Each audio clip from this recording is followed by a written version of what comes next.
उष्णकटिबंधीय एवं उपोष्ण प्रदेश। इसके जो भी इम्पोर्टेंट पॉइंट है वो हम देखते हैं। अब जो है हमारे बारे में पढ़ना अमेज़न बेसिन के बारे में, ठीक है।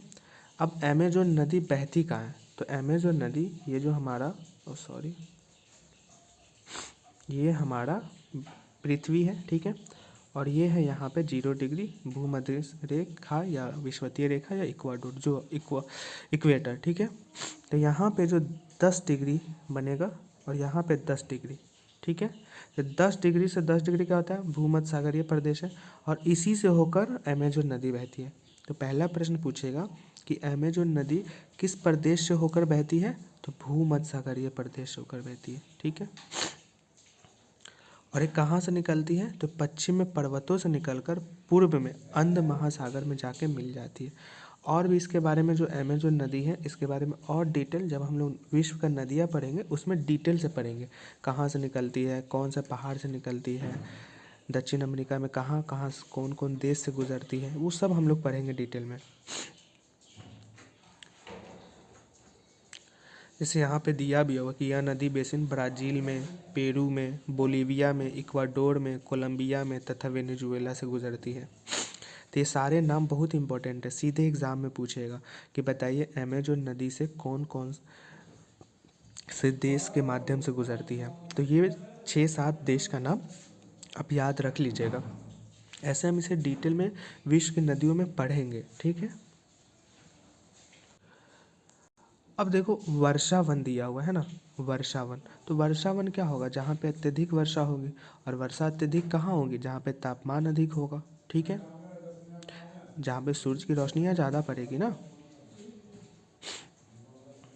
तो ये हमें पढ़ना नहीं है उतना, ठीक है ना, इसका कोई ज़रूरत नहीं। बस यहाँ पे याद रखिएगा कि ब्रोमीलायड एक प्रकार का पौधा है, ठीक है,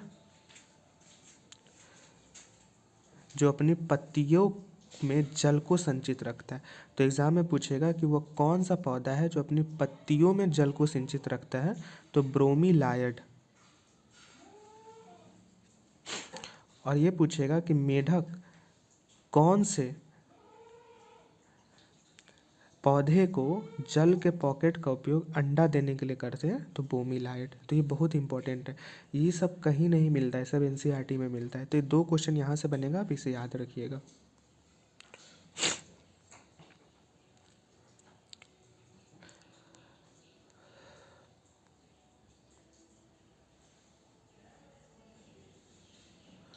अब देखिए वर्षावन प्रदेश में क्या होता है कि पुरुष शिकार करते हैं तथा नदी में मछली पकड़ते हैं, जबकि महिलाएं फसलों का ध्यान रखती है, ठीक है। ये पूछना नहीं चाहिए बट क्योंकि डिटेल एग्जाम में पूछ रहा है तो आप याद रखेंगे। पूछेगा कि कौन से निवासी पुरुष वहाँ के शिकार करते हैं, मछली पकड़ते हैं और महिलाएं खेत में काम करती है। तो वर्षावन के जो निवासी होते हैं वो ऐसा करते हैं। और पूछेगा कि बताइए वर्षावन के निवासी का मुख्य आहार क्या है? तो वो है मेनियोक। और ये क्या है? ये कसावा या मेनियोक यही है, ठीक है ना। ये आलू की तरह जमीन के अंदर पैदा होते हैं।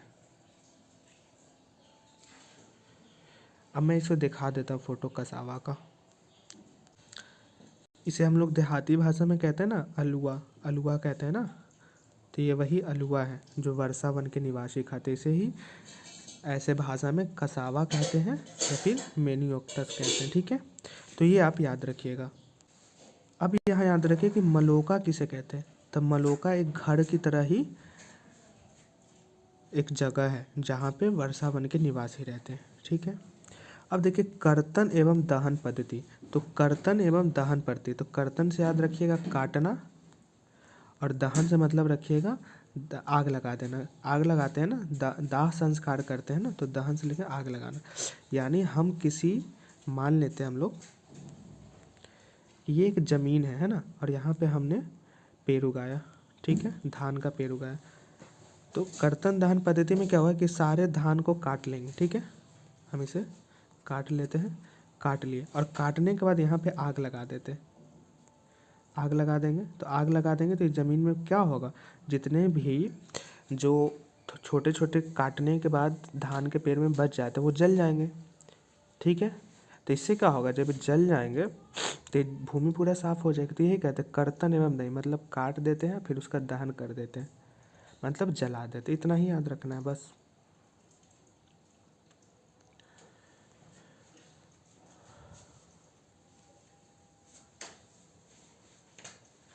और ये जला देंगे तो यहाँ पे क्या होगा, जब इस क्षेत्र को जला देंगे तो इसमें पैदावार करने की क्षमता कम हो जाती है ना आग लगाने के बाद, क्योंकि हमें पता है ना कि ज़मीन में क्या चाहिए, ज़मीन में हमें पोषक पदार्थ चाहिए।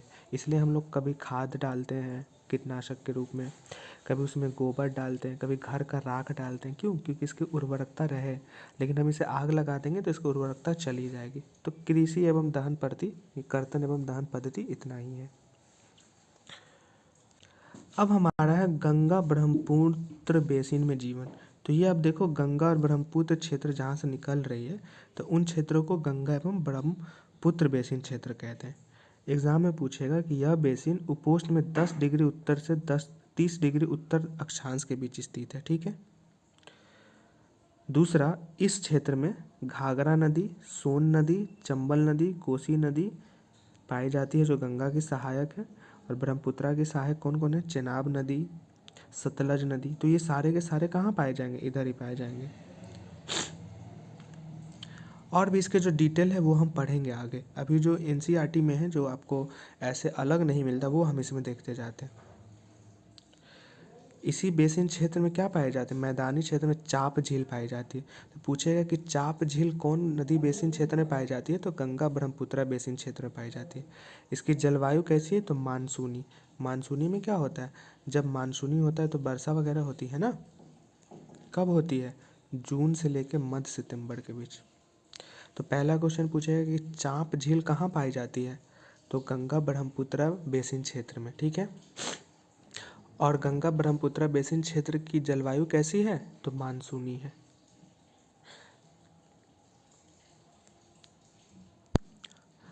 हमने पढ़ा था कि मानव प्रवास के लिए मैदानी क्षेत्र सबसे उपयुक्त है और जनसंख्या घनत्व है। एग्जाम में पूछेगा कि बताइए मानव के लिए सबसे रहने के लिए उपयुक्त जगह कौन है? तो मैदानी क्षेत्र। क्यों है? क्योंकि वहाँ पे खेती होती है, वहाँ पे बाढ़ वगैरह कम आते हैं। हमने पिछले 6ठी क्लास में इसको पढ़ा है, तो मैं बस यहाँ पे आपको रिवीजन के लिए बता दे रहा हूँ। धान की खेती में क्या लगता है? ज़्यादा बारिश लगता है, इसलिए जब भादो आता है तब हम धान रोपते हैं ना, तो इसलिए धान की खेती के लिए में अधिक वर्षा लगती है। पश्चिम बंगाल और असम किस लिए फेमस है? यहाँ पे चाय के बागान मिलते हैं। बिहार एवं असम के कुछ भागों में सिल्क एवं कीड़ों का संवर्धन किया जाता है, यानी सिल्क का उत्पादन किया जाता है। तो हमारे बिहार में सिल्क सिटी कौन है? भागलपुर है। तो एग्जाम में पूछेगा कि चाय के बागान के लिए कौन से प्रदेश मशहूर है? तो ऐसे असम एवं बंगाल। लेकिन जब हम पढ़ेंगे स्पेशली चाय, कपास, ऊन, ये सब के बारे में पढ़ेंगे तो उसमें और डिटेल में पढ़ेंगे कि कौन कौन से स्पेशली राज्य है। अभी फ़िलहाल के लिए ये पढ़ रहे हैं।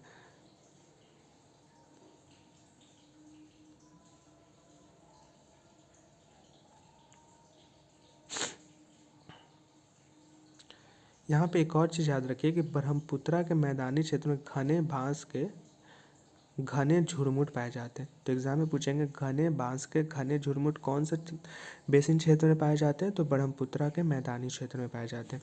और यहाँ पे सागवान, साखू एवं पीपल के साथ साथ उष्णकटिबंधीय पर्णपाती पेड़ पाए जाते हैं।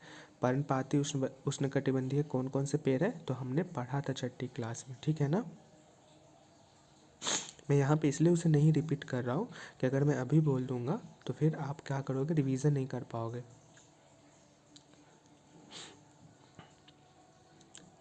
ये जनसंख्या घनत्व वाला जो है, ये हम लोग जब जनसंख्या के बारे में पढ़ेंगे तो उसमें डिटेल में पढ़ेंगे। जो चीज़ें हम अलग पढ़ सकते हैं उससे हम यहाँ पे टाइम बर्बाद नहीं करेंगे। ठीक है ना। ये इसमें बहुत ही इंपॉर्टेंट है। एक सींग वाला गेंडा कहाँ पाया जाता है? तो ब्रह्मपुत्रा के मैदानों में पाया जाता है। और ऐसे पूछेगा कौन सा नेशनल पार्क में? तो कंचनजंगा नेशनल पार्क में। ये 2 पॉइंट याद रखेंगे। बंगाल टाइगर एवं घड़ियाल और मगरमच्छ कहाँ पाए जाते हैं? तो बंगाल के डेल्टा क्षेत्र में पाए जाते हैं।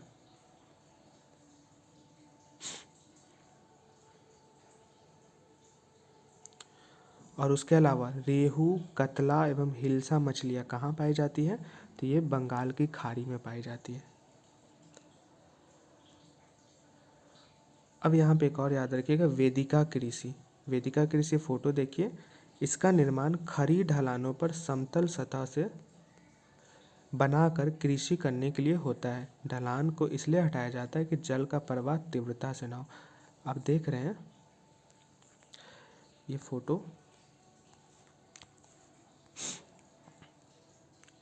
अब देख रहे हैं, ये ढलान बनाया हो, इसलिए बनाया कि यहाँ पे जब पानी अगर ऊपर से बरसात होगी, मान लो यहाँ से पानी गिर रही है, तो ये यहाँ पे आके स्टोर हो जाएगी, ठीक है ना, जमा हो जाएगी। तो वेदिका कृषि में क्या होता है कि ढलान बनाया जाता है समतल जगहों पे, जिससे कृषि के लिए वहाँ पे जल बच सके और कृषि का उत्थान ज़्यादा हो सके। तो ये वेदिका कृषि है। एक और पॉइंट है कि डॉल्फिन कहाँ पाई जाती है? तो गंगा एवं ब्रह्मपुत्रा नदी के जलों में, ठीक है, और ये मीठे जलों में पाई जाती है, ठीक है।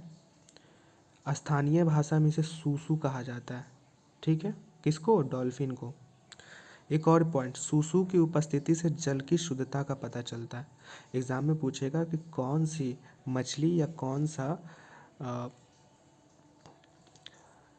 जीव जिसके कारण जल की शुद्धता का पता चलता है? तो डॉल्फिन, या स्थानीय भाषा में जिसका नाम क्या है? सूसू। और ये कहाँ पाया जाता है? तो गंगा एवं ब्रह्मपुत्रा नदी के क्षेत्र में। तो बहुत इंपॉर्टेंट है डॉल्फिन, देख लो। आपको पता है कि डॉल्फिन उद्यान केंद्र बिहार में कहाँ है? तो भागलपुर में है। और इसके बारे में एक और जानकारी के लिए केंद्र खुला है पटना में, तो वो हम लोग करेंट अफेयर वाला में देख लेंगे, आप टेंशन नहीं लीजिएगा।